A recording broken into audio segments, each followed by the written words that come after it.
I always ask the question, what would you like to do if money were no object? How would you really enjoy spending your life?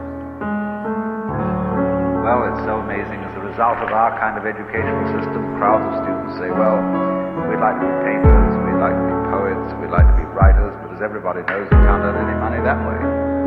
Or another person says, well, I'd like to live an out-of-doors life and ride horses. I said, you want to teach in a riding school? Let's go through with it. What do you want? When we finally got down to something which the individual says he really wants to do, I will say to him, you do that, and forget the money. Because if you say that getting the money is the most important thing, you will spend your life completely wasting your time. You'll be doing things you don't like doing in order to go on living, that is, to go on doing things you don't like doing, which is stupid. Better to have a short life that is full of what you like doing than a long life spent in a miserable way.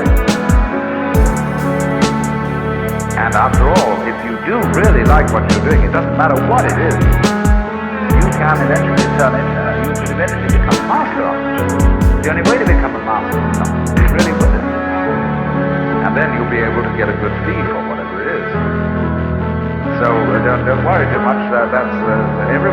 Somebody's interested in everything. And anything you can be interested in, you'll find others.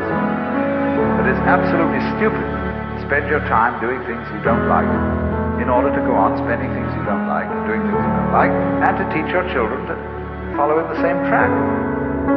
See, what we're doing is we're bringing up children and educating them to live the same sort of life.